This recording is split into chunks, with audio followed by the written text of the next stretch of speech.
دوستوں، بزرگوں اور بھائیوں، ہم چل رہے ہیں یہود و نصارہ کے راستے پر، کفار و مشرکین کے راستے پر، مجوسی و پارسی کے راستے پر، اور دعا کرتے ہیں اہدنا الصراط المستقیم، اے اللہ صراط مستقیم دکھا دے، اے اللہ حضور اکرم صلی اللہ علیہ وسلم کے راستے پر لگا دے۔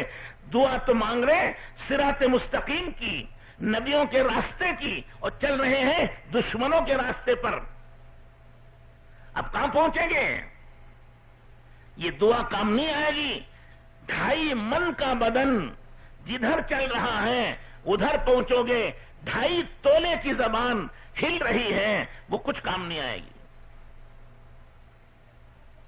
میرے دوستوں، بزرگ اور بھائیوں، جو نبیوں کے راستے پر چلے گا وہ نبیوں سے جا کر ملے گا، جو صدیقین کے راستے پر چلے گا وہ صدیقین سے جا کر ملے گا، وہ شہیدوں کے راستے پر چلے گا وہ شہداء کے ساتھ جا کر ملے گا، جو اولیاء اللہ کے اور ابدال و قطب و غوث العظم رحمت اللہ علیہ اجمعین کے راستے پر چلے گا وہ ان سے جا کر ملے گا۔ اور جو راستہ بدل دے تو پھر وہ نہیں پہنچے گا وہاں۔ یہ تو موٹی مثال ہے، سب سمجھ سکتے ہیں۔ آپ کے رشتہ دار بنگلور میں ہیں، آپ کے بھائی بیٹے رشتہ دار سب بنگلور میں ہیں، آپ ان سے ملنا چاہتے ہیں تو بنگلور کے راستے پر چلیے، آج نہیں تو کل پہنچ جائیں گے۔ ہیں بنگلور میں سارے رشتہ دار، آپ چل رہے مدراس کی طرف اور دعا مانگ رہے کہ اللہ خیریت سے بنگلور پہنچا دے۔ پہنچے گا بھائی؟ یہ خیریت سے مدراس چلے جائے گا۔ یہ نہیں مل سکتا اپنے بیٹوں سے، یہ نہیں مل سکتا اپنے بھائیوں سے، اور یہ نہیں مل سکتا اپنے رشتہ داروں سے، کیونکہ راستہ غلط اختیار کیا۔ اگر تمہیں نبیوں سے ملنا ہے اور صدیقین سے ملنا ہے اور شہیدوں سے ملنا ہے اور صحابہ سے ملنا ہے اور اولیاء اللہ سے ملنا ہے تو ان کے راستے پر چلنا پڑے گا۔ ان سب کا راستہ ایک ہے، وہ کیا ہے؟ اللہ نے قرآن میں فرمایا وَلَكُمْ فِي رَسُولِ اللَّهِ أُسْوَةٌ حَسَنَةٌ، تم سب کے لیے نمونہ اور سیمپل اور ماڈل حضرت محمد الرسول اللہ صلی اللہ علیہ وسلم کی ذات گرامی ہے۔ ان سے محبت کرنا، ان کی سنتوں پر چلنا، ان کے راستے پر چلنا، یہ نجات کا ذریعہ ہے، کامیابی کا ذریعہ ہے، عزت و بلندی کا ذریعہ ہے۔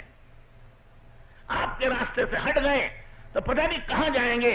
صرف اللہ جل شانہ نے فرمایا کہ اے ایمان والوں، اے مسلمانوں، ہم نے جنت میں جانے کے سارے دروازے اور راستے بند کر دیے، بس ایک راستہ کھلا ہوا ہے کہ وہ حضرت محمد الرسول اللہ صلی اللہ علیہ وسلم کے پیچھے پیچھے چلے آؤ، سیدھے جنت میں چلے جاؤ گے، سیدھے اللہ تک پہنچ جاؤ گے۔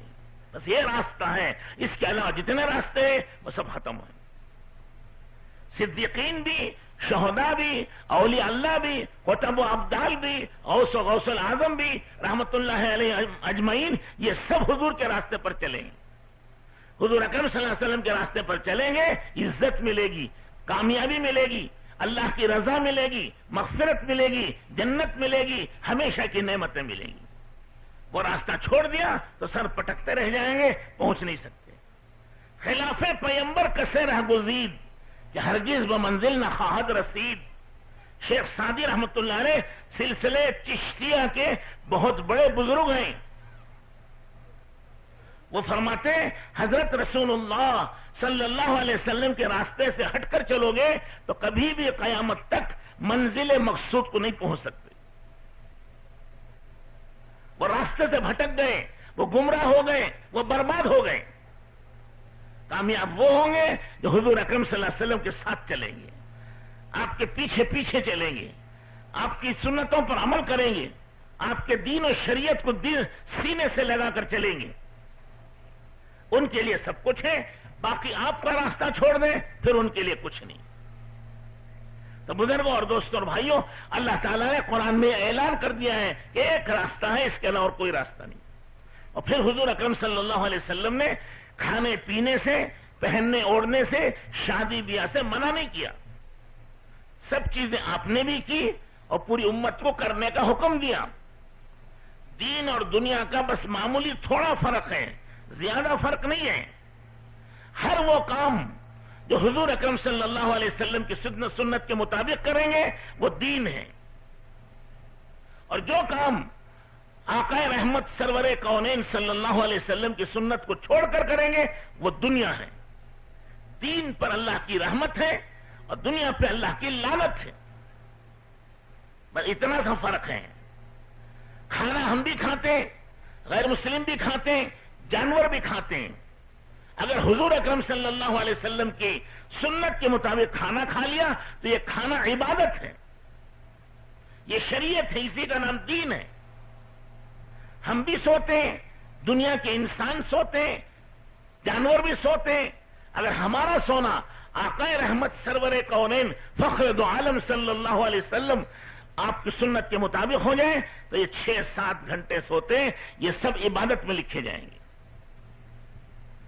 کپڑے ہم بھی پہنتے ہیں, ساری دنیا پہنتی ہے. حضور اکرم صلی اللہ علیہ وسلم کی سنت کے مطابق پہن لیا وہ عبادت ہے. شادی ہم بھی کرتے ہیں, دنیا کے انسان کرتے ہیں. حضور اکرم صلی اللہ علیہ وسلم کی سنت کے مطابق شادی کر لی تو یہ شادی کرنا دین ہے. یہ اس کا ثواب تہجد سے زیادہ ہے, تسبیح سے زیادہ ہے. سمجھ میں آ رہے ہیں؟ تو میرے دوستوں, بزرگ اور بھائیوں, اسی طرح کمانا, اگر رسول اللہ صلی اللہ علیہ وسلم کی سنت کے مطابق کمایا تو یہ عبادت ہے. تجارت عبادت, مزدوری عبادت. حدیث پاک میں آتا ہے التاجر الصدوق الامین یوم القیامت مع النبیین والصدیقین والصالحین. جو سچا اور امانت دار تاجر ہے, 2 صفت اللہ کے رسول نے بتلائی ہیں. تجارت کرے سچائی سے, جھوٹ نہ بولے, کھوٹا عیبدار مال نہ بیچے, دھوکہ نہ دے, اور امانت داری ہو, سچائی ہو, امانت داری ہو. یہ 2 صفت تجارت میں ہوں گی تو اس تجارت کی برکت سے اللہ تعالیٰ قیامت کے دن صدیقین کے ساتھ کھڑا کرے گا, نبیوں کے ساتھ کھڑا کریں گے. کیونکہ اس کی تجارت خواہش کے لیے نہیں ہے, اس کی تجارت اللہ کے دین کے لیے. چین کو 5 تاجر گئے تھے مسلمان تجارت کے لیے. انہوں نے دین کے مطابق تجارت کی, سنت کے مطابق تجارت کی, سچائی امانت داری سے تجارت کی. تو 5 آدمی کی تجارت دیکھ کر 8 کروڑ انسان ایمان لائے. کیونکہ یہ تجارت عبادت ہے, یہ تجارت صاف ہے, اس میں دھوکہ نہیں, غبن نہیں, جھوٹ نہیں, کھوٹا مال نہیں بیچتے.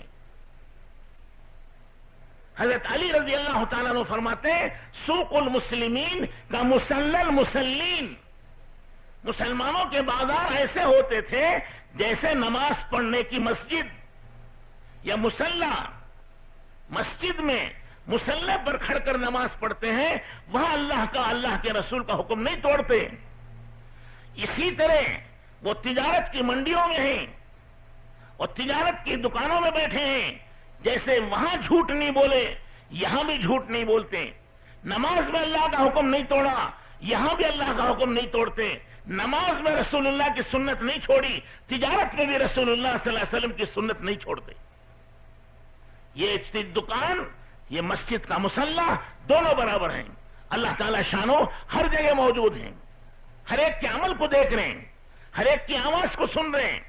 اس کی پوری زندگی فرشتوں نے لکھ رکھی ہے. اس لیے اللہ سے وہ ڈرتے ہیں اور ہر جگہ اللہ کو مانتے ہیں.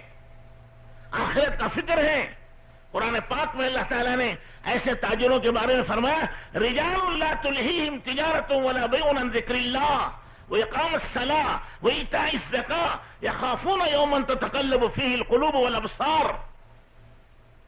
صحابہ یہ تاجر ہیں لیکن ان کی تجارت اللہ کے ذکر سے نہیں روکتی.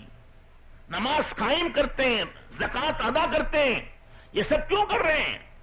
تجارت امانت داری سے کر رہے ہیں, نماز پڑھ رہے ہیں, زکوٰۃ دے رہے ہیں. کیوں کر رہے ہیں؟ اللہ تعالیٰ قرآن میں کہتے ہیں یخافون یوما تتقلب فیہ القلوب والابصار.